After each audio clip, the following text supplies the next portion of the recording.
We all would agree that this is the worst division in football, and I think they're the third best team in that division. What we've seen through 2 weeks, I think, is what we're going to see from Jalen Hurts. I think we're going to see some great weeks, and I think we're going to see some weeks where he really, really struggles. And so for that reason, I don't think they're a real threat to really anybody. All right, Desmond, let's again get to the Cowboys. Are they a pretender or a contender? I think the Cowboys are a contender. I really like what I've seen from them so far, especially Dak Prescott. I mean, he came out in that Tampa game, didn't show any lingering effects of the ankle injury, was very sharp, decisive. I'm a big fan of the two running back system. I know some people think that Zeke Elliott needs to get more touches. I'm not a part of that camp, and I think the defense is starting to get takeaways too. I really think that the defense is much better than they were a year ago, so I think the Cowboys are a contender. All right, I think you're onto something there. In fact, let's get into the running backs quickly here. Jerry Jones was on a Dallas radio station yesterday commenting on the running backs. Here's what he said. Well, you don't in terms of the ultimate decision. You do what makes the first down, or you do what gets the most yards, or ultimately wins the game. Facts are that we really have an outstanding situation here. Pollard gets up on him so fast and can really surprise defense. He's stronger than he looks, but he just has got such a burst. And then Zeke, he's as powerful. His burst, I mean, to tell you, he punishes the hell out of those defenders. Both of those are going to be a real staple for us as we get into the season. All right, so there's the Zeke of it all, and those of us who drafted Ezekiel Elliott in the first round of our fantasy draft may not agree with Jerry's assessment that right now a two-back system is just fine. But I can't believe I'm asking this question 2 weeks into this season. But Desmond Howard just said it, and I have a very difficult time disagreeing. That defense looks better. The 1-2 punch behind the quarterback looks good. The offensive line, with all of the issues they've had this year with injury and illness and everything else, have held up. And Dak has been brilliant. Is this the year they finally got it right, Dominique, in Dallas? Maybe. I mean, I think all the things that you said are right, except we don't really know what the defense is yet. If they become as good as we hope they are, then I'll say yeah. But right now, Micah Parsons is outstanding. Diggs has gotten better at the corner. But this defense is so reliant on turnovers. If you take away their 6 turnovers by efficiency, they're near the bottom of the league still.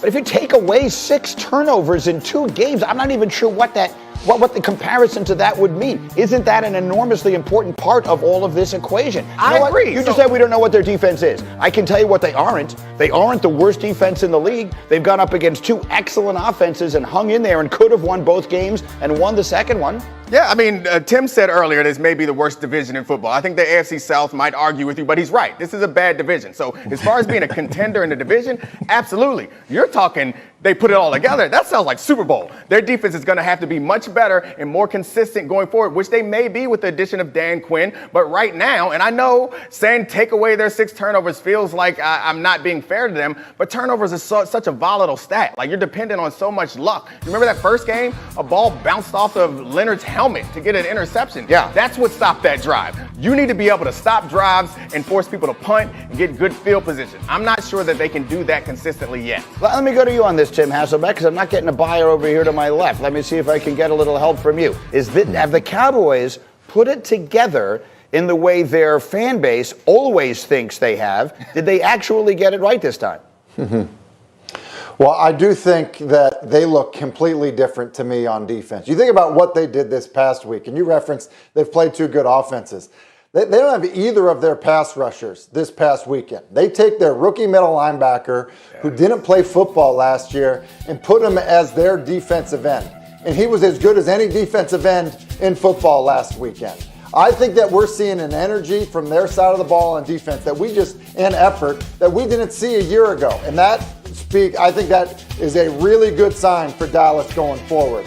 And I also think when you look at them offensively, look, they're going to be hard. Their running back situation isn't great from a money allocated perspective, but it's good from the standpoint of they're harder to defend with the backs that they have rotating in, how their quarterback has played, and if they can get great effort on their defense in comparison to a year ago, yeah, look, then I think they're probably going to end up winning their division, which means they have a chance. And Desmond, I'm coming back to you here because you're the only one with the enthusiasm that I'm looking for. I have been the leader of the Cowboy doubters. Marcus Spears yelled at me every week this summer. But you got to call it like you see it. Through 2 weeks, the Dallas Cowboys have looked like a really good team, and they've done it without being at full strength in either circumstance. They've had these weird situations, suspensions, and the COVID thing with Zach Martin and everything else. And the ultimate in adverse circumstances going to Tampa on that Thursday night, I think they've looked like one of the better teams in the entire NFL, Des. 100%, Greeny. And the fact that they're doing it and they're not 100% gives me a lot of hope that this team is only going to get stronger as the season gets longer. Now, to take a guy like Parsons, man, to move him to the defensive end, let me tell you what that does. Even if he doesn't create sacks or whatever, he's very disruptive, and that's what you want. You want an edge rusher who's disruptive, a guy who can make that tackle, whiff or set wrong, and then knowing that the offensive coordinator say, okay, my right tackle is having a problem with this end. We can't go to that side, or we can't go to that direction. Being disruptive is what Micah Parsons does extremely well. To be able to make that move, to move from middle linebacker to end, tells me that this team is starting to develop an identity on defense. They have a lot of moving parts that they think are interchangeable, and I think that the sky is very, very high for this, and the ceiling is very high for this defense. And I love the two running back system too. Yes, the ceiling is the roof in There we Dallas. go, Jordan. I can't believe I'm the one saying this, but it is. The Cowboys are for real. I am jumping on the bandwagon with 2 feet. Well, I'm happy that you have joined the bandwagon. We will see. I'm optimistic about them. Mainly, I'm always optimistic because they have a real quarterback, which you can't say about many teams in this league, especially in that division. So they'll be fine. I still have the questions about the defense. I think the defense is getting better. Everything that Des just said about Micah Parsons and about generally that linebacker core is special, but there were big questions in the secondary. What gives me the most hope right now is Diggs is stepping up. And he was a rookie starting last year, was hard. Midway through the season, he started to get better. And he's not necessarily anywhere near a shutdown corner now, but you can find one reliable corner and you can roll coverages based on that, which I think he's growing into. Then I'll start to believe. So they're going to win this division, I believe, but we'll see what happens when they see the Rams or the Bucks or somebody like that in the playoffs. You're a Cowboys truther. I can't believe it. I got to jump on it. Get me a jersey. Get me a Cowboy hat. Get me Stephen A's hat. Get me something, because I'm telling you right now, I am on board the Cowboys bandwagon. Let's see where it winds up taking us. We'll have more on this as we go. Meantime, we're right down the stretch of the baseball season. Let's run the bases. Shohei Ohtani hit his 45th home run of the season to tie Mike Trout for the second most in Angels history. He's